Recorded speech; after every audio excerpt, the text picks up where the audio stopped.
House Resolution 756, the gentleman from Montana, Mr. Rosendale, and a member opposed. Each will control 5 minutes.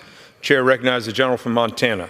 Thank you very much, Mr. Speaker. Mr. Speaker, this amendment prohibits any of the funding in the Energy and Water Appropriations Bill from being used to carry out President Biden's executive orders on climate change. These executive orders served as the catalyst for some of the Department of Energy's most radical actions, including Justice 40 Initiative, a radical environmental justice initiative that directs 40% of federal clean energy and energy efficiency spending based on race, migrant status, and other characteristics. A moment ago, you heard me speaking about relying upon the marketplace and the free market to develop the most effective, efficient, and technologically advanced methods with which we can fuel everything that we have now, whether that's electric turbines or motor vehicles, and to base it upon race, migrant status, and other characteristics demonstrates why exactly the federal government should not be involved in this type of action.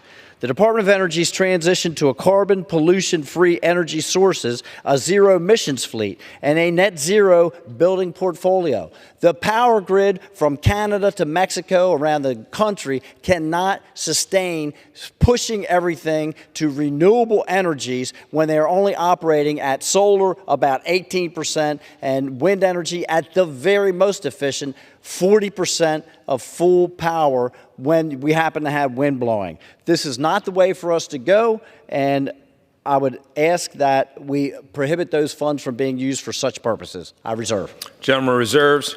For what purpose does the gentleman from Tennessee rise? Oh, excuse me. For what purpose does the gentlelady from Ohio seek recognition? Mr. Chair, I rise in strong opposition to this amendment. Gentlelady is recognized. All right.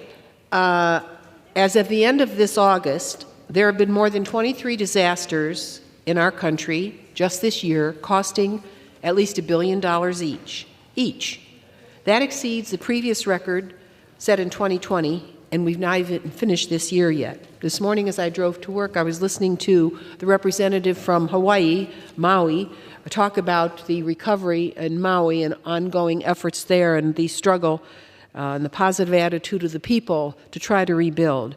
So don't try to tell American citizens who've lost businesses or homes and loved ones from hurricanes, wildfires, other natural disasters, and who continue to face unrelenting flooding in the middle part of the country that there are no costs from climate change.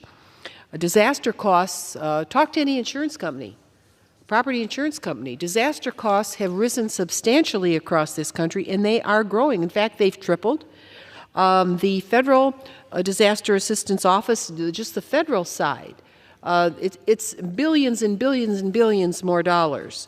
So it's already past time for aggressive action to address climate change and its impacts, and pretending that it doesn't exist won't make it go away.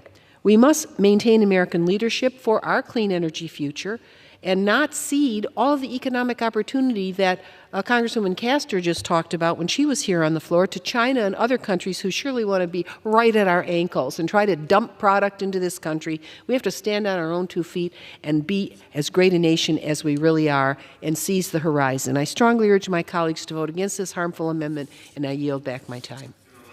Back. Gentleman from Montana is recognized. Thank you very much, Mr. Speaker. Mr. Speaker, building on the coast does not cause climate change, but it certainly exposes you to incredible risk of having your house washed away. Now, I'm not a genius, nor am I a climatologist, nor am I a weatherman, but even I know that simple fact.